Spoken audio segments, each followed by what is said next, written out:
Hi there, this is सेदराज and you are watching सेदराज readers. Guys, ये हमारे स्ट्रक्चर का तीसरा सीरीज है। इससे पहले हमने 2 सीरीज कर लिए हैं। आपने नहीं देखा है तो डिस्क्रिप्शन में उसका लिंक है, जाइए और इसको देखिए।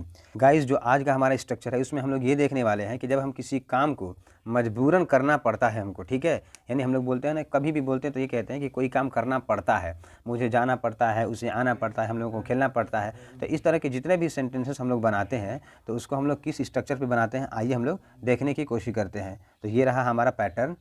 ये देखिए, यहाँ पे आप लोग देख सकते हैं जैसा कि सबसे पहले हम लोग क्या लिखते हैं, सब्जेक्ट लिखते हैं, और सब्जेक्ट के अकॉर्डिंग हम लोग क्या लिखते हैं, हैज़ या हैव लिखते हैं इसमें। और हैज़ हैव के बाद हम लोग क्या लिखते हैं गाइज, टू लिखते हैं, ठीक है। फिर वर्ब का फर्स्ट फॉर्म लिखते हैं, फिर उसके बाद ऑब्जेक्ट लिखते हैं, राइट। आप लोगों को समझ में आया। तो कैसे हम लोग बनाते हैं सेंटेंस को, उसमें हम लोग क्या लिखते थे, am to, is to, are to, और पास्ट में था तो वॉज टू, वर टू लिखते थे, फिर उसके बाद वर्ब का फर्स्ट फॉर्म लगाते थे। अब इसमें हम लोग क्या लिखेंगे, हैज़ हैव लिखेंगे, ठीक है। तो हैज़ हैव लिखने के बाद हम लोग टू लिखेंगे, और टू के बाद हम लोग वर्ब का फर्स्ट फॉर्म लिखेंगे। चलिए लोग देख लेते हैं कि जब वाक्य से कार्य के करने की मजबूरी का पता चले, यानी कोई काम करना पड़ता है, तो उसे हम इस तरह के स्ट्रक्चर से बनाते हैं। ऊपर वाला स्ट्रक्चर देख लिया आपने। अब देखिए, जैसे मुझे वहाँ जाना है या मुझे वहाँ जाना पड़ता है, ठीक है, इन दोनों में कोई फ़र्क नहीं सेंटेंस में। इसको बनाने के लिए हम लोग एक ही तरह से बनाएंगे। अब मुझे वहाँ पे लिखा है तो आप लोग ये मत समझिए कि मुझे का मी लिख दीजिएगा। मी एक्चुअली ऑब्जेक्टिव फॉर्म होता है, इसके लिए हम लोग सब्जेक्ट में आई ही लिखेंगे। और आई के अकॉर्डिंग अब देख लीजिए हैज़ या फिर हैव। तो हैज़ और हैव में आप लोगों को कन्फ्यूज़न नहीं होना है। हम लोग क्या करते हैं, देखिए इस तरह के एक स्ट्रक्चर मैं बना रहा हूँ आप लोगों के लिए। जैसे मैंने यहाँ पे एक स्ट्रक्चर ले लिया, यहाँ पे हमने लिख दिया आई, और यहाँ पे लिख दिया वी, यहाँ पे क्या लिख दिया, यू, और यहाँ पर भी लिख दिया यू, फिर यहाँ पे ही, शी, फिर यहाँ पे इट लिख दिया, और किसी का फिर नाम लिख दिया, ठीक है। और मैंने आप लोगों को ये सब चीज़ें ना प्रेजेंट में पढ़ाई हैं। प्रेजेंट इंडेफिनिट टेंस का सीरीज देखिए, उसमें मैंने बता दिया है। अब यहाँ पे क्या लिखेंगे, दे लिखेंगे, दे लिखेंगे, फिर उसके बाद प्लूरल नाउन लिखेंगे। अब देखिए ये जो पैटर्न बना हमने, तो इसमें इस तरह के जितने भी साइड के जो सब्जेक्ट है हमारे वो सिंगुलर नाउन है, और इधर के जितने भी सब्जेक्ट है वो क्या है, प्लूरल नाउन है, ठीक है। और इसमें भी सिंगुलर प्लूरल में यहाँ पे देखिए ये जो है थर्ड पर्सन का सिंगुलर नंबर है। मैं बार बार बताता हूँ इसको, थर्ड पर्सन का सिंगुलर नंबर है। और थर्ड पर्सन के सिंगुलर नंबर के साथ हम लोग हमेशा क्या लगाते हैं गाइज, हैज़ लगाते हैं। क्या लगाते हैं, हैज़ लगाते हैं। और बाकी जो बचे हैं उनके साथ हम लोग क्या लगाएंगे, हैव लगा देंगे। समझ में आ गई बातें। तो चलिए अब सेंटेंस को क्या करते हैं, बनाने की कोशिश करते हैं। देखिए इसको कैसे बनाते हैं। हमने पहले क्या लिख दिया, आई लिख दिया, और आई के अकॉर्डिंग हम लोग क्या लगाएंगे गाइज, हैव लगाएंगे। तो आई हैव, फिर उसके बाद टू लगा दिया। अब जाना पड़ता है कि क्या लिखेंगे, गो लिखेंगे। तो आई हैव टू गो, यानी कि मुझे जाना पड़ता है। तुम्हें मेरी शादी में क्या है, आना है, ठीक है। तो अब इसके लिए क्या लिखेंगे, यू, पहले सब्जेक्ट लिख दिया हमने यू, और यू के अकॉर्डिंग हम लोग क्या लगाएंगे, हैव। तो यू हैव टू, ठीक है। तो यू हैव टू कम, क्या है, आना है ना। तो you have to come in my marriage, MARIAGE marriage, in my marriage procession लिख सकते हैं यहाँ पे, PROCESSION, ठीक है। मैरिज प्रोसेशन के माने शादी बारात होती है नहीं, उसी को हम लोग मैरिज प्रोसेशन बोलते हैं। तो तुम्हें मेरी शादी में आना है का मतलब you have to come in my marriage procession, ठीक है। ये प्रोसेशन आप लोग याद रखिएगा। प्रोसेशन के माने अगर सीधा सीधा कहें तो एक जलसा भी होता है, ठीक है। मैंने आप लोगों को अपने वोकैब सेशन में इसको बताया है, ठीक है। अब देखिए उन लोगों को इसे करना पड़ता है, तो अब उन लोगों के लिए क्या लिखेंगे हम लोग, दे लिख देंगे। और दे के अकॉर्डिंग हम लोग क्या लिखेंगे, हैव टू। तो दे हैव टू डू। अब इसे के लिए क्या लिखेंगे, this, they have to do this, या फिर हम लोग इट भी लिख सकते हैं, they have to do it, ठीक है। अब देखिए सबको ऐसा नहीं बनना पड़ता है। अब यहाँ पे नेगेटिव सेंटेंस आ गया, तो एवरीबडी पहले तो लिखेंगे ही लिखेंगे।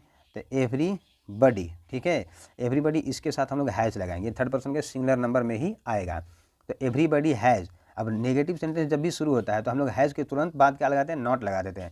तो एवरीबडी हैज़ नॉट, तब उसके बाद टू लगाते हैं, तब लिखेंगे एवरीबडी हैज़ नॉट टू। अब बिकम, बिकम के माने क्या होता है, बनना होता है। तो everybody has not to become so, ठीक है। क्या लिखेंगे हम लोग, सो लिखेंगे। Everybody has not to become so, so के माने होता है ऐसा, है ना। तो ये चीज़ें समझ में आई। कुछ और सेंटेंसेस और एग्जाम्पल्स लेते हैं ताकि हमारी चीज़ें और सॉलिडिफाई हो जाए। ये देखिए हमारा सेंटेंस, मुझे उससे नहीं मिलना है, मिलना है या मिलना पड़ता है, ठीक है। इसके लिए हम लोग क्या लिखेंगे गाइस, सबसे पहले हम लोग सब्जेक्ट लिख लेते हैं, यानी कि आई, और आई के साथ क्या लगेंगे, हैव, आई हैव, फिर उसके बाद नॉट, तब लिखेंगे to, I have not to meet. Meet के माने क्या होता है, मिलना। कहिए सी के माने भी मिलना ही होता है, बेसिकली सी के माने देखना होता है, लेकिन सी माने मिलना भी होता है, ठीक है। तो I have not to see या फिर मीट, और उससे के लिए क्या लिखेंगे, him, I have not to meet him या I have not to see him.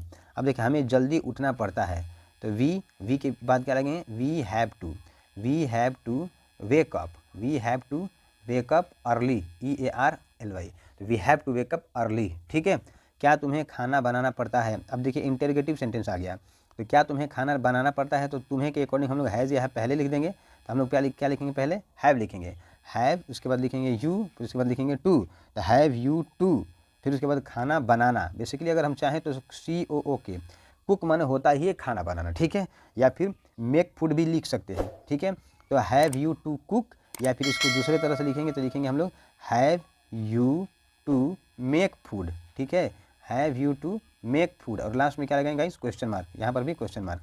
तो have you to make food, क्या तुम्हें खाना बनाना पड़ता है। ठीक है, अब देखिए यहाँ पे तुम्हें इतना क्यों सोचना पड़ता है, तो तुम्हें इतना क्यों सोचना पड़ता है, इसके लिए क्या लिखेंगे, सबसे पहले हम लोग कब क्यों कहाँ आया बीच में, तो अंग्रेजी पहले लिख देंगे, तो वाई लिख देंगे हम लोग। ठीक है, तो वाई के अकॉर्डिंग तुम्हें तो हैव लगा देंगे, वाई हैव यू, फिर उसके बाद टू। अब थिंक मीन्स क्या होता है, सोचना, तो why have you to think so. ठीक है, अब देखिए सो माने ऐसा भी था पहले, और इतना के लिए भी सो लगा सकते हैं। ठीक है, और लास्ट में इसके लगा देंगे हम लोग क्वेश्चन मार्क। ठीक है, अब देखिए क्या तुम्हारी दादी रोज़ दवाई लेती है, तो इसके लिए हम लोग पहले लिखेंगे has your grand mother, has your grand mother. ठीक है, हैज़ योर ग्रैंड मदर, फिर उसके बाद लिखेंगे टू, फिर उसके बाद क्या लिखेंगे टेक, और दवाई की अंग्रेजी क्या होती है गाइज, मेडिसिन, तो has your grandmother to take medicine, last में क्वेश्चन मार्क हम लोग ने लगा दिया। ठीक है, अब देखिए नेक्स्ट सेंटेंस हमारा है, उसे पुलिस को कब घूस देना होता है, तो कब को पहले लिख देंगे, तो हमने क्या लिख दिया वेन, और उसके बाद उसे है, तो इसके अकॉर्डिंग ये क्या लिखेंगे हम लोग, वेन हैज़ पहले लिख देंगे, वेन हैज़, फिर उसके बाद ही लिखेंगे टू। अब देखिए घूस देना का क्या होता है, गिव ब्राइब होता है, बेसिकली ब्राइब के माने सिर्फ और सिर्फ घूस होता है। ठीक है, इसके माने घूस होता है, और देना हो जाएगा तो गिव लगे जाएगा उसके पहले, तो when has he to give bribe, किसको देना होता है, टू पुलिस, POLICE, लास्ट में question mark, when has he to give bribe to police, police को उसको क्या करना होता है, घूस कब देना होता है। ठीक है ना, अब लास्ट सेंटेंस देख लेते हैं हम लोग, उन्हें हमारी जैसी स्थिति में नहीं रहना पड़ता है, उन्हें यहाँ पे लिखा है, तो इसका मतलब कि दे, तो हम लोग क्या लिखेंगे यहाँ पे गाइज, यहीं पे बना दे रहा हूँ मैं, दे, और दे के बाद क्या लिखेंगे हम लोग, have, they have not to, they have not to, अब रहना का हम लोग क्या लिखेंगे, लिव, तो they have not to live. अब यहाँ पे हमारी जैसी स्थिति लिखा हुआ है, तो इसको क्या लिखेंगे, they have not to live in a situation, in a situation, यानी कि they have not to live in a situation. अब हमारी जैसी के लिए क्या लिखेंगे, लाइक अस। ठीक है, तो they have not to live in a situation like us, यानी कि इन अ सिचुएशन के माने वैसी स्थिति लाइक अस, जैसे हम लोगों की है, तो इस तरह के सिचुएशन में उन लोगों को क्या होता है, नहीं रहना पड़ता है। ठीक है, तो ये हमारा सेंटेंस कंप्लीट हुआ गाइस, आई होप आप लोगों को समझ में आया होगा वीडियो। मिलते हैं नेक्स्ट वीडियो में, till then take care and bye bye.